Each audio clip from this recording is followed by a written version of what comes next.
Hey everyone, I'm here to tell you everything about this exceptional 1990 Jeep Grand Wagoneer. This has been my personal car and my daily driver for over 6 years.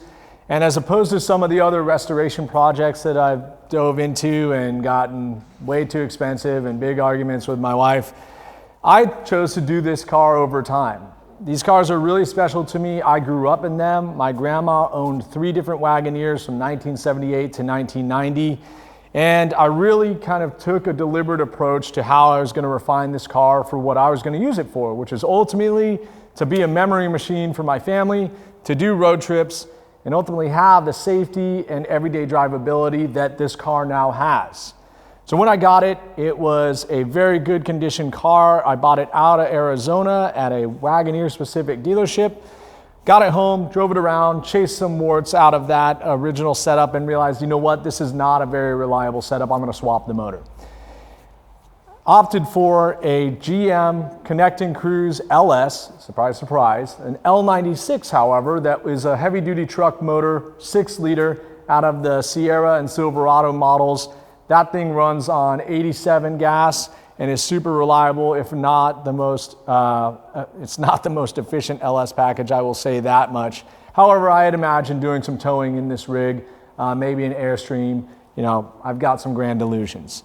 I worked with Novak Jeep Conversions in Logan, Utah. They helped and design an adapter plate for those Connect and Cruise setups, and they also provided me with a rebuilt 4L60E, which was a great general upgrade from the stock AMC 360, which had 150,000 miles on it. I definitely got that everyday drivability and I drove that car a ton. The only other things we changed when we swapped the motor, I did do a vintage air conditioning setup and kind of remapped the vents inside. And then I also put a Dakota Digital gauge cluster, which was great. Immediately linked up to that GM Connect and Cruise setup and spoke to each other very easily. I drove that setup for about 3 years. The only thing I did in the interim, I put a BJ's Off-Road 4-inch lift kit and some BF Goodrich KO2s. We had to massage that lift kit because the L96 is so much lighter than the AMC 360, but I had a car that I could drive every day. And then I just started chasing down little issues like window motors, water leaks, and over the course of 5 years, I pretty much tackled all of that. After those 10,000 miles, I thought, okay, look, I really have that next step to make. I've got another kid, so that makes 2. But there's still some safety issues that I don't really feel comfortable with my wife getting in and driving my kids around in it. So we looked at what we could do to the stock chassis and really a 150,000 mile frame, which ended up being in excellent condition.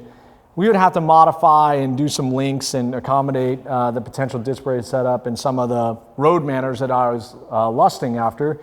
And in that time frame, I looked at Roadster Shop. And Roadster Shop just so happens to have an excellent RS4 platform. They do a lot of Broncos, but they had developed one for the Wagoneer. And at the time, this was the first one that was going to be installed in a car that was going to be used immediately. So it's kind of a guinea pig.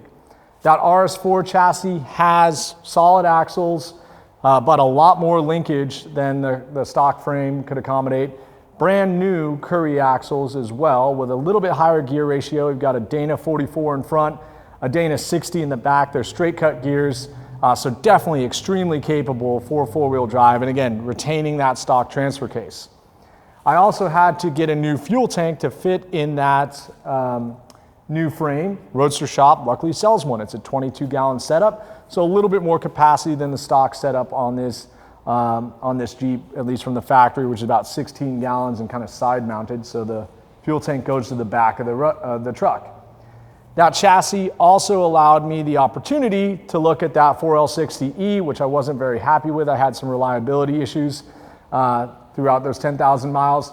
And I swapped to a brand new 6L80E. That was a way to get the gear spread I was looking for with those higher axle ratios from Roadster Shop. I wanted to do 75 miles an hour in this thing and drive across Wyoming with my whole family in it. So that's really what I was optimizing for. But with enough gears, you definitely can put it into 4-low and put your nose in some dirty stuff, which is really the first christening I had after we frame swapped it was the worst snowstorm in the Northwest, and didn't realize that I had lost that vacuum actuated four-wheel drive, and I had to manually lock my front hub. So I crossed a mountain pass in 10 inches of snow. My whole family strapped in two-wheel drive. I told my wife about that once we arrived, but thing took care of us. I also mentioned the brakes. Those new axles and the new chassis accommodate a brand new brake setup, bare 13-inch pistons with 6-pot calipers. They are custom painted gold to match this light wood grain tone on the exterior vinyl, and they can grab. And they can stop this thing in a hurry. They are not ABS, so you put your foot into it, the car will stop. And that is paired with BF Goodrich KO2s, and as I said, that kind of setup really prepared me for pretty much any scenario I was going to put myself into, and definitely gives it a little bit more aggressive setup. The car has excellent road manners. I've put about 4,000 miles since that transmission, chassis, brake, and tire swap.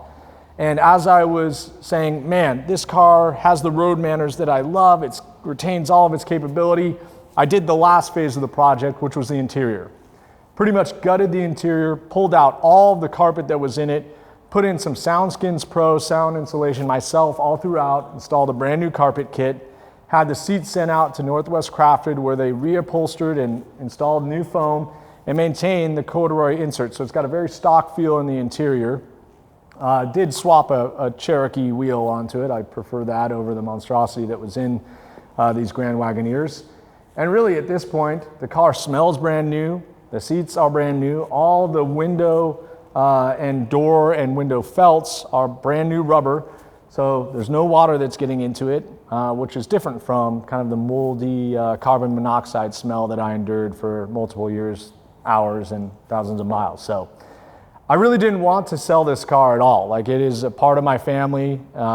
Everybody loves it. I love it. But in that drawn out project process, I had a third child, and putting 3 car seats across the rear seat no longer works.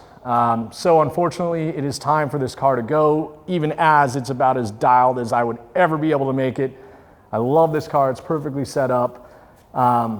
Has a couple other modifications to it that I want to speak about as well. We did do a modern head unit, and I replaced all the stock speakers with the Focal speakers. Very high fidelity sound within this, which is, again, kind of another shocking element. Fully custom exhaust setup, so I don't even know if you want to use those speakers, but if you have to make a call, you've got a microphone, and it's Bluetooth capable, you can do that. I also worked with Jeep Heritage down in Texas. They make essentially this car in what they call the Vigilante platform on an RS modified chassis with modern power plants. And he helped me get some high-end materials, including this re-chromed grille, which is pot metal from the factory. And it's a very nice piece, very well done, heavy chrome on it. And some billet aluminum trays in the cargo area and trunk lid. We rebuilt all the window motors and the tailgate motor so they function perfectly. And then I removed the factory console, which was a feature on the 1990 and 91 models of this, which came out of a Dodge Caravan.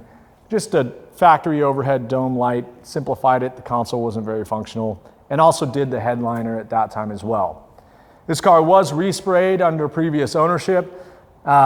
You can tell in some spots, but ultimately it is a good enough paint job that I get comments, or got comments throughout my ownership, that it's the nicest car that they've ever seen.